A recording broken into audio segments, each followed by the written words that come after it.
Hola, amada familia, qué gusto que estés conectado otra vez y que podamos compartir juntos este espacio de enseñanza, este espacio donde podemos aprender más de la palabra del Señor y Él es ministrando a nuestros corazones, nos enseña, nos instruye, nos aconseja para que podamos ser mejores cristianos y para que podamos desarrollar esta vida espiritual que Él desea en nosotros.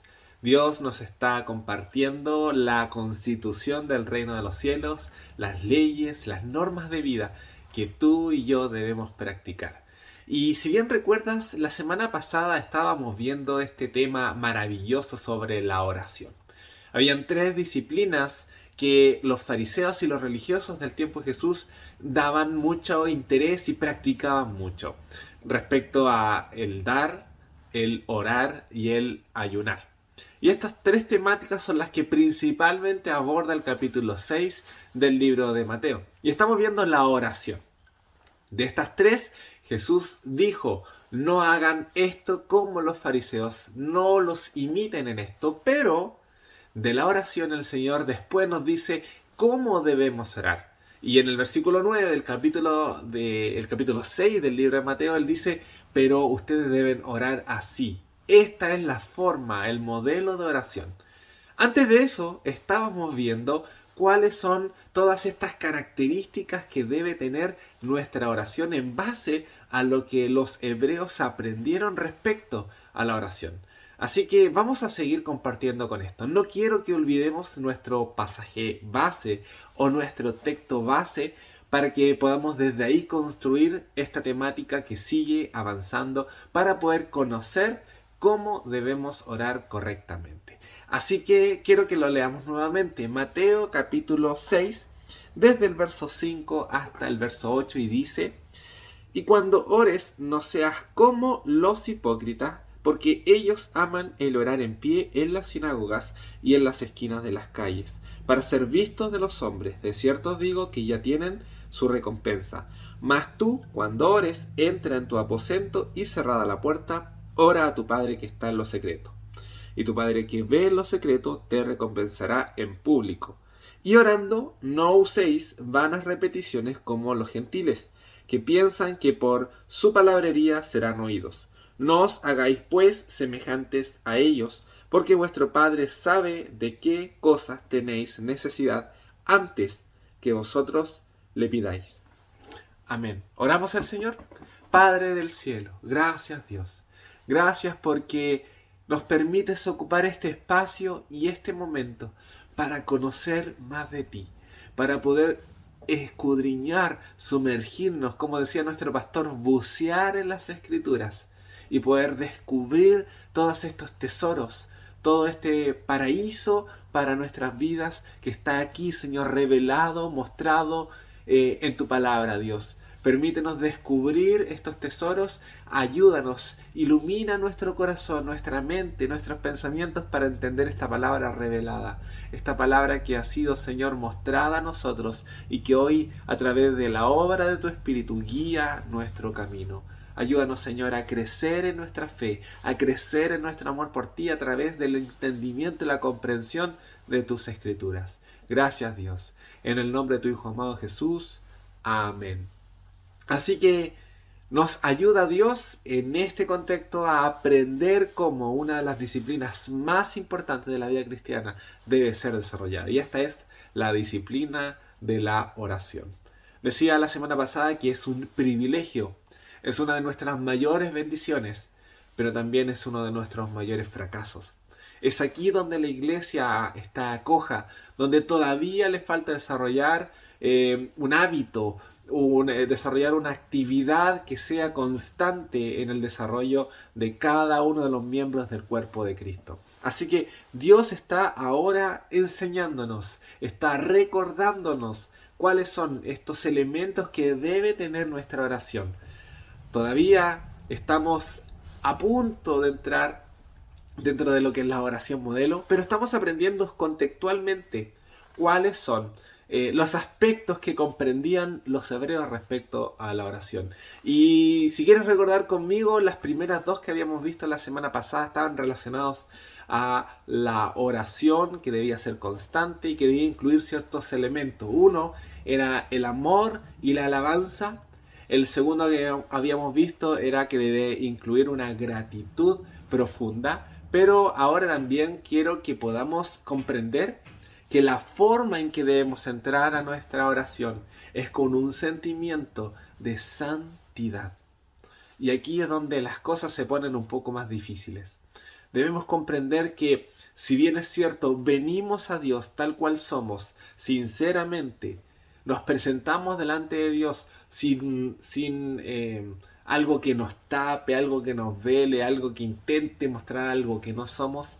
También tenemos que entender que entramos a la presencia de Dios, a esta oración, con un deseo de que no salgamos igual.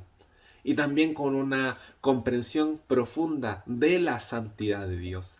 Y así es como el profeta Isaías lo comprendió perfectamente. Cuando tuvo este encuentro espiritual con el Señor allá en el capítulo 6 de Isaías, en el versículo 5, dijo lo siguiente: entonces dije, hablando Isaías, ay de mí, ay de dolor.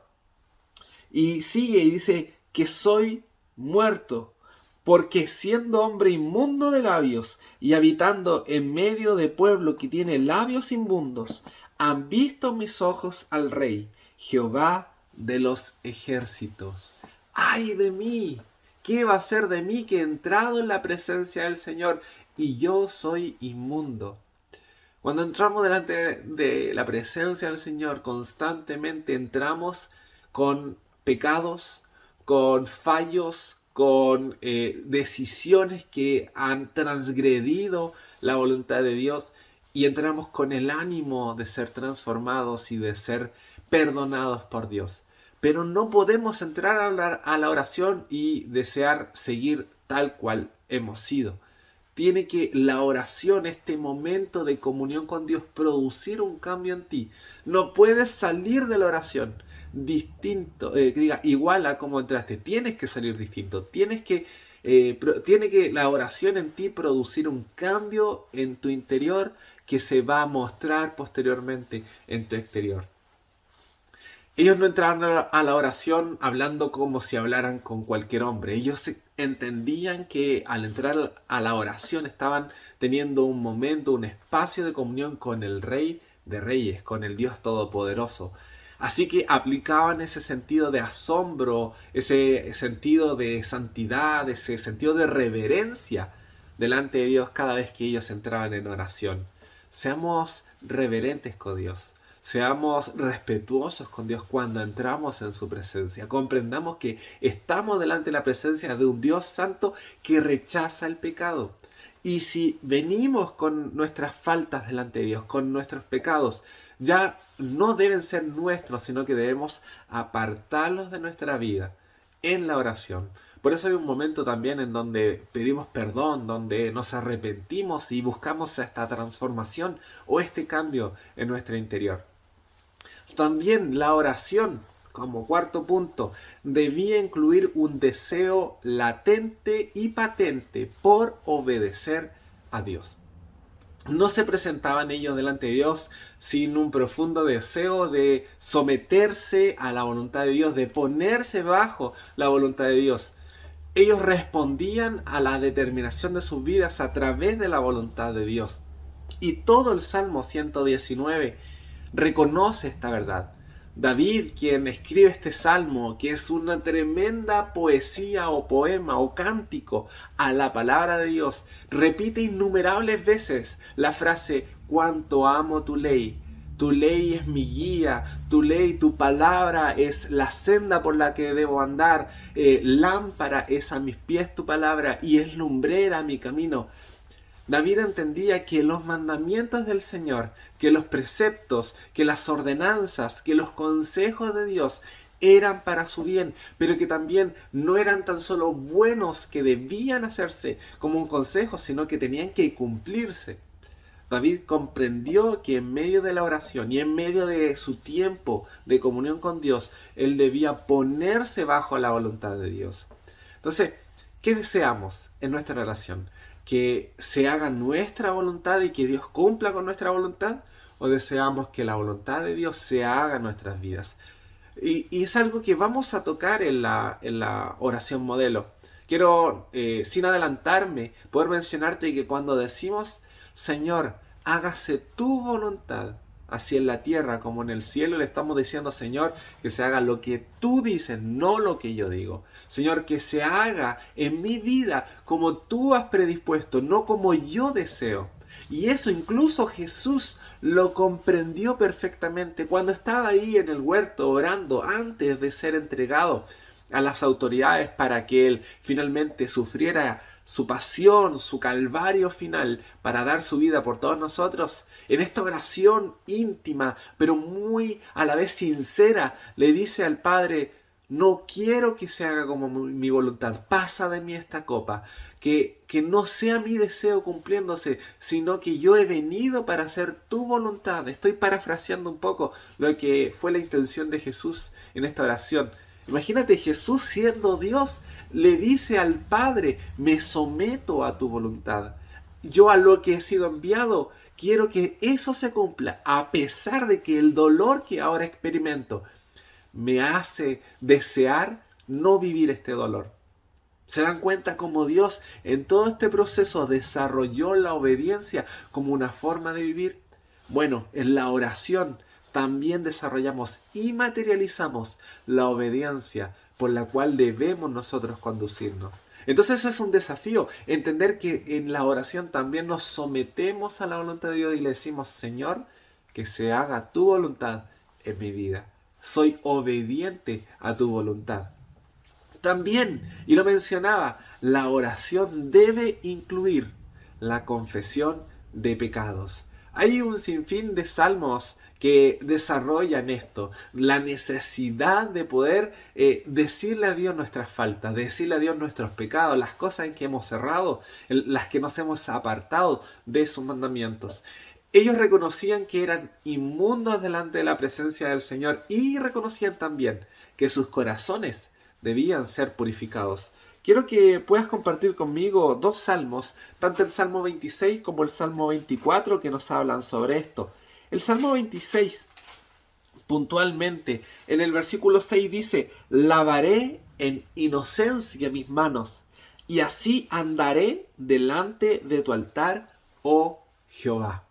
Y el Salmo 24, en el verso 4, dice, el limpio de manos, pero respondiendo a la pregunta, ¿quién subirá al monte de Jehová? ¿Y quién estará en su lugar santo? Qué interesante pregunta. ¿Quién podrá estar allí disfrutando de la presencia del Señor en comunión con Dios? Y la respuesta está en este versículo 4. El limpio de manos y puro de corazón, el que no ha elevado su alma a cosas vanas ni jurado con engaño. Este hombre recibirá la bendición de Dios.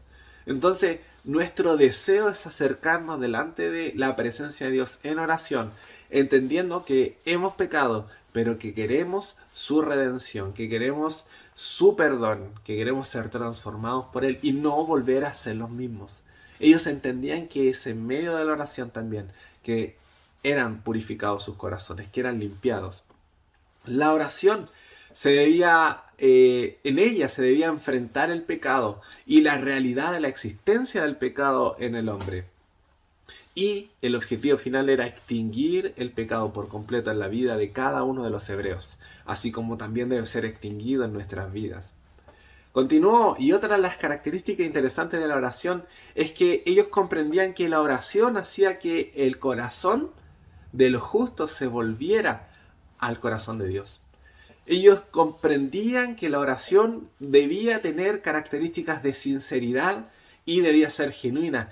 Y esa característica haría que se apaciguara la ira de Dios y se transformara en mansedumbre. Ellos entendían que no cualquiera se acercaba a Dios en oración, sino que aquel que con corazón sincero quería ser transformado por Dios. Y entendían que los que estaban en pecado y que eran transformados por la oración, por el perdón de Dios en ella, también iban a lograr que Dios apaciguara su ira y la transformara en mansedumbre. Imagínense el poder de la oración, en que Dios, siendo justo y queriendo hacer su obra justa en la tierra, cambia esta no justicia, sino que cambia la consecuencia de ella por mansedumbre y por misericordia, siendo aún igual de justo. Otra característica de la oración, y esta es muy interesante, y es una de las que lamentablemente no muy seguidamente practicamos en nuestra oración personal, es que la oración no debe ser egoísta. Ellos estaban acostumbrados a orar de forma comunitaria, de forma conmutativa. Ellos estaban preocupados de orar por todos de la misma manera y por todos ser bendecidos. Oraban por Israel como un solo pueblo, como una sola nación. E incluso lo que le pasaba a los demás repercutía en ellos. Por eso ellos se preocupaban de orar también por los demás. Si el otro estaba bien, si el otro disfrutaba de las bendiciones de Dios, eso implicaba que yo también podría recibir, o que cada uno de ellos podría recibir también esa bendición. Tenían un sentido de comunidad muy desarrollado. Ellos se fijaban, se afiataban a su identidad nacional. E incluso había una oración muy característica que aparece en el Talmud respecto a cómo oraban los rabinos. Y cuando un hombre iba de viaje, y mira qué interesante, iba de viaje y le pedía a Jehová que cuando fuera de viaje no lloviera en su camino y su trayecto fuera con solamente sol, sin ningún impedimento de lluvia o de clima, ellos le decían al Señor, si escuchaban esa oración, que Dios no respondiera esa oración si en el lugar donde ellos iban se necesitaba la lluvia para el cultivo. Ahora, haciéndole sentido a esto, ellos no querían que la oración beneficiara a uno solo, sino que beneficiara a todos. ¿Te imaginas que la oración de ese hombre hiciera que en ese lugar no lloviera, pero en la comunidad anhelaban lluvia porque la necesitaban para sus cultivos? Entonces ellos le decían, Señor, no respondas la oración de uno solo, responde la oración que bendiga a tu pueblo. ¿Has orado de esa manera? ¿Has orado por tu comunidad? ¿Has orado por los que están a tu alrededor, por tus vecinos, para que la luz de Dios no tan solo alumbre tu hogar, sino que el de ellos? ¿Has orado por tus hermanos? ¿Has orado por tu iglesia? ¿Has orado por la familia de la fe? ¿Has orado por tu nación? ¿Has orado por el mundo? Y podemos llevarlo a una escala global, a una escala local, una escala comunal. No sé la escala que tú quieras aplicarlo, pero no puede ser tu oración solo por ti. No puede ser tu oración solo por tu familia o por los que más amas. ¿De qué aprovecha? Tienes que orar por todos. La bendición de Dios es suficiente para todos, no tan solo para ti. Entonces, la oración debemos comprender que no puede y no debe ser egoísta. El pueblo de Israel entendía esta verdad y oraban por todo de la misma manera. Y por eso mismo, la oración modelo, vuelvo a insistir, sin ánimos de ingresar todavía en ello, porque quiero tocarle en profundidad, nunca dice para mí, sino que dice las palabras nuestro.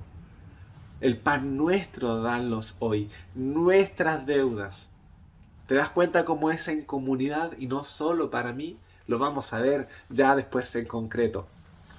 La oración también debía ser abnegada. La oración debía tener persistencia, la oración debía caracterizarse por el esfuerzo, la oración debía dar más, cada día más, debía estar enfocada en ofrecer más, en dar más parte como una oración correcta.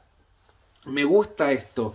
Se lo compartía a Gemima durante la semana, luego de la predicación anterior, y era que cuando nosotros leemos la Biblia, nuestra visión limitada a veces nos hace incluso cambiar o tergiversar la historia bíblica.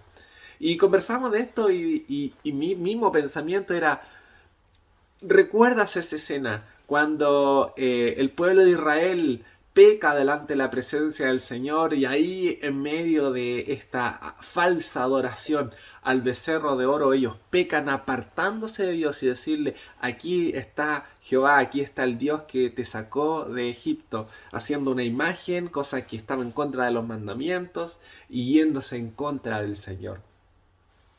Nosotros entendemos el panorama o nos imaginamos ese panorama como Moisés orando por ellos, orando para que Dios no los mate, para que Dios no los destruya en el desierto, y Dios de inmediato contesta la oración. Esa es mi imagen. Cuando yo pensaba en esa historia, cuando yo meditaba en la historia bíblica, yo decía, Moisés se arrodilló delante del Señor, la oración de Moisés fue sumamente efectiva, Moisés derramó su corazón, de hecho al Señor le dice, Señor, si quieres mátame a mí, que yo no tenga más tu presencia, pero no hagas por favor que este pueblo sea consumido. Y le recuerda a Dios sus promesas. Vemos cómo la oración de Moisés fue sumamente efectiva. Pero cuando entendemos esa historia y cuando previo a eso nos imaginábamos la historia, pensábamos que esto fue una oración de un momento, de quizá una hora, a lo más un día. Y la historia bíblica después nos relata que no estuvo orando un día, no estuvo orando horas de un día, no estuvo orando 2 o 3 días, estuvo orando por la salvación de Israel 40 días seguidos. Y esto es tremendo. Quiero que me acompañes ahora al libro de Deuteronomio, en el capítulo 9, pero ahora verso 18. Y sabes, esto no fue una sola vez, esto fue 2 veces. Esta misma situación ocurre cuando el pueblo de Israel insistentemente le dice a Moisés, queremos ir a ver la tierra, queremos conocer la tierra, queremos ir a espiar la tierra que el Señor nos prometió dar. Y ellos insistentemente, porque no creían en la promesa, porque no estaban esperando en la promesa, cansan a Moisés, cansan al Señor, y el Señor le dice, ya, bueno, vayan y vean la tierra. Pero después cuando vuelven y ven a los gigantes, ven las ciudades amuralladas, ven todo lo que les iba a costar obtener esta tierra, porque Dios hace que las cosas las ganemos también con esfuerzo. Él siempre va delante de nosotros, pero hace que las ganemos con esfuerzo. Ellos se desilusionan. Pensaban que todo iba a ser gratis, que todo iba a ser fácil, que Dios, ahí está la tierra, ocúpenla, listo. Pero no podía ser así. Entonces se desilusionan y vienen y le cuentan a los israelitas, estos espías, 10 de estos 12 le dicen, no, el Señor nos trajo aquí para matarnos, el Señor no nos va a dar la tierra, ellos son más grandes que nosotros y bla, bla, bla. Argumentos y más argumentos en contra del propósito de Dios. Y el Señor le dice, ¿sabes qué? Estoy cansado de ustedes, ya estoy aburrido, todos ustedes se devuelven al desierto y se mueren en el desierto. Y estuvieron dando vueltas y vueltas 38 años, casi 40 años.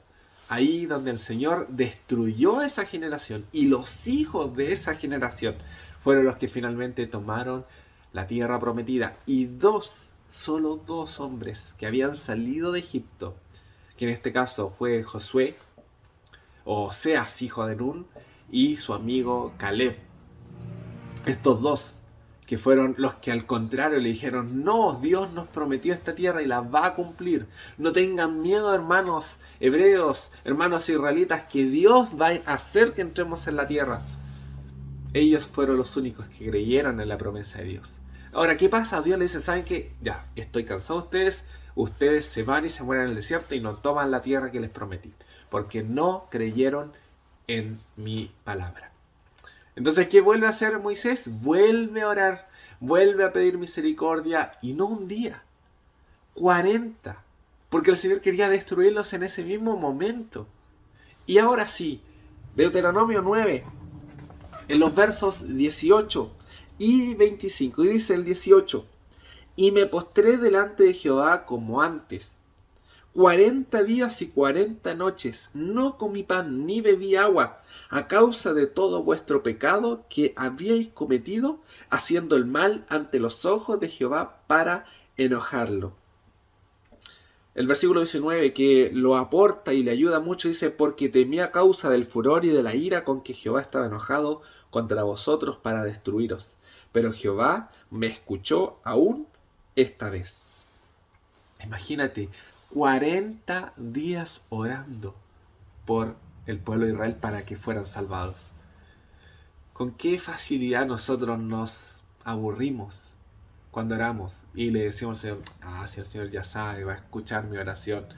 La oración tiene que ser persistente y abnegada, como debía entenderla cada uno de ellos. Moisés amaba tanto a su pueblo, amaba tanto el propósito de Dios para su pueblo, amaba tanto el ministerio que Dios le había dado, amaba a Dios de una manera sorprendente que quería que su voluntad se cumpliera. Y también le decía, Señor, ten misericordia de ellos. Con qué necesidad, hermano, necesitamos nosotros rogar por aquellos que tienen necesidad de Dios. ¿Cuándo nos hace falta orar por los demás con pasión y de forma consecutiva, de forma persistente? ¿Cuántos hermanos nuestros hoy están en necesidad y nos cuesta orar por ellos? Nos cuesta pedir a Dios por salvación o nos cuesta pedir a Dios por ánimo. ¿Cuántos hermanos nuestros hoy día están en debilidad? ¿Cuántos hermanos nuestros hoy día están agotados emocionalmente, espiritualmente? ¿Cuántos tienen necesidad económica o de salud? Y no estamos orando por ellos, no estamos pidiendo para que Dios se revele, para que Dios se muestre, para que Dios libere, para que Dios sane, para que Dios dé fuerzas, para que Dios anime, y así. Moisés 40 días y 40 noches oró por salvación para su pueblo, pero no fue la única. Versículo 25 dice, me postré pues delante de Jehová 40 días y 40 noches otra vez. Estuve postrado, porque Jehová dijo que os había de destruir. Y oré a Jehová diciendo, oh Señor Jehová, no destruyas a tu pueblo y a tu heredad, que has redimido con tu grandeza, que sacaste de Egipto con mano poderosa. Acuérdate de tus siervos Abraham, Isaac y Jacob. No mires a la dureza de este pueblo, ni a su impiedad, ni a su pecado. No sea que digan de la tierra de donde nos sacaste, por cuanto no pudo Jehová introducirlos en la tierra que les había prometido, o porque los aborrecía, los sacó para matarlos en el desierto.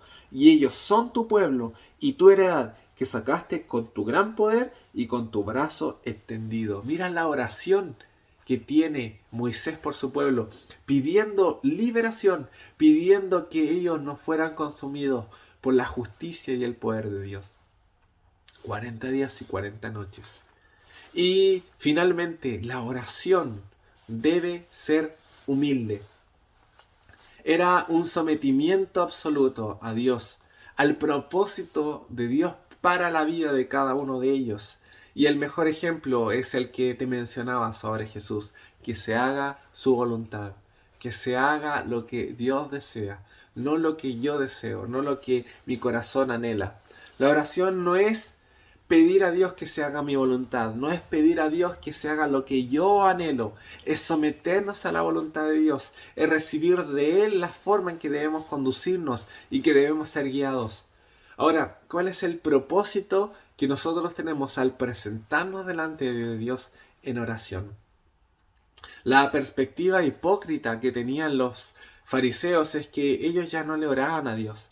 Su religión, su religiosidad se había transformado en cumplir de forma meticulosa con una disciplina que solamente les daría puntos, que solamente les haría obtener el favor de Dios y el favor de las personas. Su oración se había vuelto pública para que todos se enteraran que ellos oraban y que lo hacían de una manera elocuente. Ellos ya no se comunicaban con Dios, ellos les informaban a Dios lo que hacía. Pero quiero cerrar con esto. ¿Cuál es la perspectiva de Dios sobre la oración? Y si volvemos al capítulo 6 del libro de Mateo, mira cómo el Señor nos detalla la forma en que debemos orar. Y dice, mas tú, verso 6, capítulo 6, cuando ores, entra a tu aposento y cerrada la puerta, ora a tu Padre que está en lo secreto, y tu Padre que ve en lo secreto te recompensará en público. Aquí hay dos aspectos, el aspecto de la intimidad y el aspecto de lo público. Pero la verdad es que ellos buscaban la oración en público para que Dios se manifestara más públicamente aún. La oración tiene que tener un carácter de intimidad. Hay oraciones que las hacemos de forma corporativa, como cuerpo, como hermanos, como familia. Los miércoles estamos orando como cuerpo. Pero la verdad es que la oración del miércoles no es suficiente para mantenerte estable toda la semana. No podemos vivir con una comida a la semana. Comemos 3 veces, 4, algunos 5 veces al día, porque tu cuerpo lo necesita para estar con fuerza y energía. No podemos nosotros vivir con solo la oración del miércoles o con solamente la palabra del sábado y del domingo. Los alimentamos constantemente y debemos alimentarnos de la oración, alimentarnos de la palabra de Dios todos los días. Tiempos devocionales con Dios, tiempos de intimidad con Dios. Este tiempo de intimidad del que habla el Señor es el tiempo de Él y tú solos, donde conversen, donde tengan esta relación, donde se conozcan, donde Dios puede hablar a tu corazón y a tu oído lo que Él tiene que decirte de una manera particular. Pero mira cómo es Dios. Dios no te recompensa en la intimidad, Dios te recompensa en público. Hará que las cosas que tú hagas tengan resultados. Hará que todo lo que tú te comprometes a hacer con los demás sea beneficioso para ellos, sea de bendición para ellos, pero también de bendición para ti. Haga que todos tus proyectos personales que están en su voluntad sean fructíferos. ¿Te imaginas el valor de la oración en intimidad respecto a la consecuencia pública? Es tremendo. Dios, que te ve en lo secreto, en tu intimidad en lo secreto, muestra su poder en lo público. Dios te apoya, Dios te respalda en lo público y los demás van a ver lo que Dios está haciendo en tu vida por tu forma de orar y por tu tiempo de oración. La medida en la que ores en lo íntimo y que tú tengas relación en lo íntimo va a ser la medida de tus resultados en lo público. ¿Quieres bendición en lo público? ¿Quieres el respaldo de Dios en lo público? Dale valor y tiempo a lo íntimo, a lo privado. No necesitamos mostrarle a nadie que oramos. Solamente es de Dios y tú. Tengamos tiempos como comunidad para orar, pero también tengamos tiempos para Dios, Él y yo solamente en intimidad. Ahora Dios nos dice, y orando no usen palabras repetitivas, sino que sé sincero. Siempre hay algo nuevo que decirle al Señor. Siempre hay algo que agradecer a Dios. Siempre hay algo que contarle a Dios. Así como hablas con tu amigo, habla con Dios. Revela tu corazón, muéstrale tu corazón al Señor y todo lo que está en Él, cuéntaselo. Él lo conoce, pero no hay nada más agradable que escucharlo de la persona que amas. Escuchar esas palabras de amor, esas expresiones, pero también las cosas que hacen falta, las cosas que duelen, las cosas que me tienen preocupado. Es el momento para desahogarte con Dios, para tener este fluir de comunicación con Él y Él pueda mostrar también su corazón a tu vida. ¿Cuántas cosas Dios quiere revelarte de forma personal? ¿Cuántas cosas Dios quiere mostrarte de manera personal? Si tú le das el tiempo para que Él pueda mostrarlas. Te desafío, amigo y hermano, te desafío, familia, a que le des el tiempo a Dios en oración y Él se revele a tu vida. Oramos al Señor, le pedimos a Dios que nos dé este deseo, estas ganas, este anhelo por tener comunión con Él en la intimidad. Padre del cielo, gracias Dios por tu palabra. Gracias a Dios porque nos has ayudado a entender y comprender esta introducción solamente a la oración. Ya ahora sí, la próxima semana vamos a ver las características de la oración modelo. Cómo orar, cómo debemos llevar una oración delante de ti. Pero ahora sí entendiendo el valor de la oración, la santidad que ésta exige, el deseo de que tu voluntad se cumpla en nosotros. Señor, gracias por estas herramientas, porque nos instan, porque nos llevan, Señor, a este deseo profundo por tener comunión contigo, Dios. Ayuda a tu iglesia, Señor. Dales deseo por tener relación contigo en oración. Dales anhelo, Señor. Señor, pon en sus corazones este deseo profundo por tener momentos de oración contigo, donde su vida espiritual se desarrolle, donde ellos crezcan, donde ellos sean transformados y no vuelvan a ser iguales. Dales esta necesidad por orar, pero también dales esta necesidad por conocer más de tu palabra, porque a través de tu palabra tendrán palabras y herramientas para poder orar de forma efectiva y eficiente. Ayuda a tu iglesia, Señor. Te adoramos y bendecimos, Padre, en el nombre de tu Hijo amado Jesús. Amén y amén. Familia, iglesia, sean muy bendecidos. Te animo a que ores, te animo a que tengas intimidad con el amado y Dios se revele a tu vida de una manera que nunca lo has visto revelarse. Este es el momento. No tenemos excusa para decirle a Dios no tengo tiempo, porque Dios nos ha dado ya casi 1 año y medio de sobra para tener una comunión especial con Él. Así que, hermano, te invito a que busques a Dios en lo secreto y Él te recompensará en público. Chao.